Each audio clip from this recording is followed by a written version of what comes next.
नमस्कार, news one India देख रहे हैं आप। उत्तर प्रदेश विशेष लेकर मैं हूं आपके साथ आशीष पांडे। अयोध्या से बड़ी खबर का रुख करेंगे, जहां निजी अस्पताल की बड़ी लापरवाही से मरीज की मौत हो गई है। बड़ी खबर आपको बता रहे, इंजेक्शन के ओवरडोज से मरीज की मौत का मामला सामने आया, जहां पर परिजनों ने अस्पताल प्रबंधन पर लापरवाही का गंभीर आरोप लगाया है। परिजनों ने कार्रवाई करने की मांग लगातार परिजन की तरफ से की जा रही है। मृतक के परिजनों का दावा है कि अस्पताल से डिस्चार्ज करने से पहले इंजेक्शन दिया गया था। दवा इंजेक्शन देने के बाद मरीज की हालत बिगड़ी। हालत बिगड़ने पर लखनऊ के लिए रेफर किया गया और लखनऊ ले जाते वक्त मरीज की रास्ते में मौत हो जाती है। और इस घटना के बाद अस्पताल स्टाफ का एक वीडियो भी वायरल हो रहा है। वायरल वीडियो को लेकर मृतक के परिजनों का दावा है कि अस्पताल स्टाफ ने वायरल वीडियो में कथित रूप से ओवरडोज की बात को स्वीकार किया है। पीड़ित परिवार ने सीएम योगी और जिला प्रशासन से न्याय की मांग की है। मामले को संज्ञान में लेकर कार्रवाई की जाए, ये मांग करते हुए पीड़ित परिवार नजर आया। साथ ही साथ कहा कि जिम्मेदार सभी दोषियों के खिलाफ कठोर कार्रवाई की जाए। अयोध्या कोतवाली क्षेत्र का यह पूरा मामला बताया जा रहा है। ओवरडोज दिया है। जब स्टाफ को उनको नहीं समझ में आया है, उनके खैर डॉक्टर जब समझ में नहीं है तो उन्होंने स्टाफ में क्यों रखा है? ऐसे किसी को भी मारते रहेंगे? उनके खैर जब से भर्ती है कम से कम 5 से 10 लोग लगातार नॉन स्टाफ खत्म हुए हैं आईसीयू में ही। जैसे आईसीयू से निकालते वो शिफ्ट वार्ड में कर रहे हैं, तुरंत ऑन द स्पॉट पेशेंट मर जा रहा है। 8 बजे जिसका ड्यूटी थी कंपाउंडर की, उसने 8 बजे, शायद मनमोहन नाम था उसका, कह रहे हैं, पूछा हूं मैं, तो उसने पूरी दवा लगा कर लगाई। तो उसने कहा भैया ये एक दवा पैराफिन की इसमें है नहीं, इसको आप मंगाइए, लगा रहे हैं। फिर मैंने छोटे भाई से कहा जाओ 350-400 की दवा मिलेगी, तुम लेकर चले जाओ। मैंने इनसे कहा इनको लिख कर दे दीजिए। गया, लेकर आया, ठीक है। उसके बाद वो कंपाउंडर चला गया। कोई शिवानी नाम करके नर्स आई, उसने पूरा इंजेक्शन इंजर्ट कर दिया 5 mg। जो 5 डोज लगना चाहिए वो एक साथ में पूरा 5 डोज दे दिया। उसके बाद में माताजी के पैर में इतना दर्द था कि संभाल नहीं पाती। जो दर्द की दवा लगी थी वो भी उनको राहत नहीं दे रहा था। जब दोपहर में नर्स एक आई, उन्होंने कहा कि लाइए इनका इंजेक्शन लगाना है, इनको डोज देना है इंजेक्शन का दोपहर का। तो मैंने दवाई ढूंढना स्टार्ट किया कि वो दवाई भी जब रखी है तो मैं क्यों खरीदने जाऊं उनके यहाँ। तो फिर मैंने दवाई मिली नहीं उनके यहाँ। मैंने पूरा ढूंढा, मैंने अपने भाई को कॉल किया, उसने कहा कि भैया मैंने तुमको सीसी ला कर दी थी, वो सीसी लगाई हैं। तो मैंने कहा तुमको वापस करी? कहे भैया नहीं वापस करी हैं। मैंने उस स्टाफ से कहा, तो उसने स्टाफ अपने नर्स को बुलाया, जो स्टाफ लगाया तो उसने बुलाया नर्स को। उसने पूछा किसने डोज दिया? कहा उसने, मैंने पूरा डोज दे दिया। कहा मैंने सब डॉक्टर से पूछा, उसने कहा सब दे दो पूरा डोज। भैया मंगलवार से माताजी उनके यहाँ आईसीयू में एडमिट थी। पहले सोना हॉस्पिटल में मैंने ऑपरेशन कराया तो उनके यहाँ कुछ सांस में लेने में दिक्कत हो रही थी। उनके द्वारा भी गलती हुई, वो भी गलती छिपाए और उन्होंने निर्मला के लिए रेफर किया। दिक्कत ज़्यादा थी तो मैंने निर्मला में वो किया, रेफर कर शिफ्ट कराया। और वहाँ पे इलाज के दौरान उनके पैर में सेंटर लाइन की वजह से डीवीटी हो गया और इस वजह से उनके पैर में स्वेलिंग, काफ़ी ब्लड क्लॉटिंग हो गई। उस ब्लड क्लॉटिंग की वजह से इनको इम्पेरिन की एक दवा चलने लगी।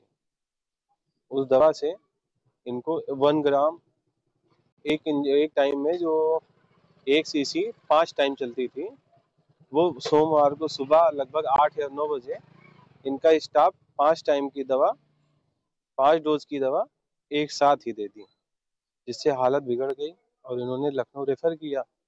और जिसका इन्होंने लिखित दिया है कि हमारे स्टाफ से ये हुआ है, जिसकी जिम्मेदारी मैं लेता हूँ।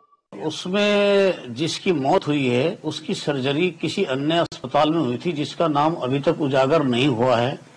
जो वायरल जो लेटर है या लेटर पैड है जिसपे भी लिखा गया कि ओवरडोजिंग हुई है, उस पे बता रहे हैं कि डॉक्टर बनोदा के साइन हैं, लेकिन क्या वो उन्हीं की राइटिंग है, क्या उन्हीं के साइन है, ये भी हमें देखना है। और अगर ओवरडोजिंग हुई उसके लिए कौन जिम्मेदार है, ये भी हमें देखना।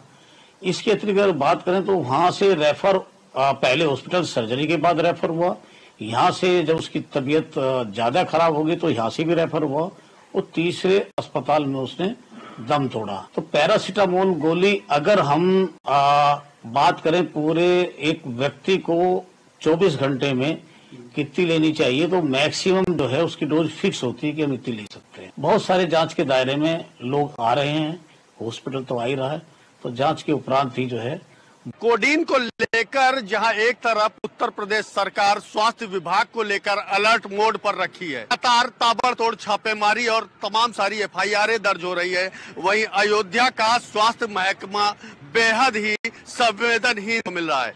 दरअसल देर रात इसी हॉस्पिटल यानी इस वक्त मौजूद हैं हम निर्मला हॉस्पिटल के बाहर, और यह अयोध्या कोतवाली क्षेत्र अंतर्गत साकेतपुरी में आता है। और इस साकेतपुरी के इस हॉस्पिटल में आरोप है कि चिकित्सकों की लापरवाही से एक महिला की मौत हो जाती है, और जब महिला की मौत होती है तो उसके बाद यहाँ पर तोड़फोड़ भी मचाई। इस वक्त जब हम हॉस्पिटल में पहुंचे हैं तो आप देखिए हॉस्पिटल का पूरा प्रशासन गायब है, कोई यहाँ पर जवाब देने वाला नहीं है कि आखिर क्या कुछ हुआ था। भले ही आरोप लगाए गए हो, सुपुर्द किया गया हो, यानी अंत्येष्टि हुई हो, लेकिन जो हॉस्पिटल का प्रशासन है या अयोध्या का जिला प्रशासन है वह पूरी तरह से खामोश है। डॉक्टर राजेंद्र बनोधा इस हॉस्पिटल के चेयरपर्सन है, एमबीबीएस एमडी मेडिसिन का बोर्ड लगा हुआ है, ओपीडी है, और आप देखिए कि उनकी इस वक्त पूरी ओपीडी खाली है। ना तो कोई मरीज है और ना ही इस हॉस्पिटल से संबंधित कोई कर्मचारी अधिकारी। रिसेप्शन प्रॉपर रिसेप्शन बना हुआ है, देखिए इस पर ये ग्लास टूटा हुआ है, यानी बात साफ है कि जिस तरह से बातें सामने आ रही हैं वह कहीं ना कहीं सही है। आखिर ये जो कांच टूटे हुए हैं क्यों टूटे हुए हैं, किसने तोड़े हुए हैं, साफ दिखा रहे हैं। रिसेप्शन पूरा खाली, 2 चेयर हैं यहाँ पर, दोनों चेयर खाली। इधर का भी हम हिस्सा दिखाते हैं। ये ग्लास देखिए, ये भी ग्लास टूटा हुआ है। हॉस्पिटल में काफी तोड़फोड़ हुई है, यानी आक्रोश किस तरह से हॉस्पिटल पर रहा। क्यों आप यही गए हैं? हॉस्पिटल टीम का हिस्सा है आप लोग, हॉस्पिटल से हैं? क्या है आपका पेशेंट है यहाँ पर? कब से पेशेंट एडमिट है? डायलिसिस कराने आए। अच्छा, डायलिसिस कराने आए। कब? अभी आए? क्यों, आपका क्या नाम है? मैं पेशेंट आपका है यहाँ पे? कब से एडमिट? कल से। तो कल रात को क्या कुछ हुआ था यहाँ पे? नहीं, मैं नहीं था, नाइट में मैं नहीं था। पता तो चला होगा कि कुछ हुआ है? नहीं, जो हुआ होगा नीचे हुआ होगा, हुआ नहीं सर। जनरल वार्ड में है मेरे पे। अच्छा, जनरल वार्ड में है। कहाँ के रहने वाले हैं आप? यही के अयोध्या के। अयोध्या के रहने वाले हैं। आप कहाँ के रहने वाले हैं? अच्छा, साथ में आए हैं। तो कुल मिलाकर के अभी लोग यहाँ पर जो है किसी भी तरह के जवाब देने से बच रहे हैं, और जो तस्वीर है हॉस्पिटल की, पूरा हॉस्पिटल खाली है। अल्ट्रासाउंड वार्ड अयोध्या में मेडिकल कॉलेज को लेकर के लगातार, चाहे वह डिप्टी सीएम ब्रजेश पाठक हो या खुद मुख्यमंत्री योगी आदित्यनाथ हो, लगातार दिशा निर्देश देते रहते हैं कि अयोध्या के रहने वाले लोग, चाहे अयोध्या के संत हो, अयोध्या की आवाम हो, उन्हें किसी भी तरह की कोई असुविधा ना हो, किसी भी तरह की परेशानी ना हो। लेकिन जो प्राइवेट हॉस्पिटल हैं, जिन पर बड़ी जिम्मेदारी होती है लोगों के स्वास्थ्य को दुरुस्त करने की, वह आज मौन है, क्योंकि उनके ऊपर जो आरोप है वह कहीं ना कहीं सही भी होता न। फिलहाल या अब देखने वाली बात होगी पुलिस की जांच की फाइलें किस तरह से चलती है और किस तरह से कार्रवाई होती है, या भले ही भविष्य के गर्भ में हो, लेकिन इतना तो तय है कि इस हॉस्पिटल की तोड़फोड़ कहीं ना कहीं साफ संकेत देती नजर आ रही है। क्या हुआ था? क्या नाम है आपका? मेरा नाम अमरदीप। रात में क्या हुआ? ये सब शीशे टूटे हुए हैं हॉस्पिटल में। मेरी शिफ्ट सर 3 बजे से, हम लोग 3 बजे हैं, तो 3 बजे। अच्छा, तो आपको कुछ पता ही नहीं चला? अभी हॉस्पिटल के लोग कहाँ हैं? सर सभी लोग तो हैं स्टाफ में। अच्छा, जो आपके डॉक्टर साहब है आर.के. बनोधा जी, उनका मोबाइल स्विच ऑफ, उनकी वाइफ का फोन, जो यहाँ पर गायनी के डॉक्टर हैं, उनका भी फोन नहीं उठ रहा। क्या है? डॉक्टर से बात कराइए ना, अपने चेयरपर्सन, उनको फोन मिलाइए, बात कराइए। फोन बंद है? क्या है? मेरे में बैलेंस नहीं ना सर। देखिए किस तरह से लोग नजरअंदाज कर रहे हैं और किस तरह से पूरे गोलमाल तरीके से, यानी एक बड़ी प्लानिंग के साथ किसी भी तरह से जुबान नहीं खोलेंगे, लोगों को बताएंगे नहीं कि आखिर क्या कुछ हुआ है।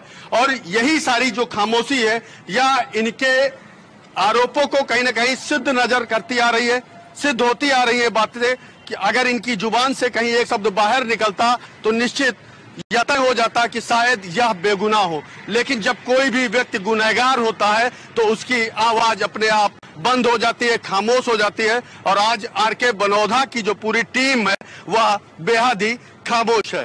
कोडीन को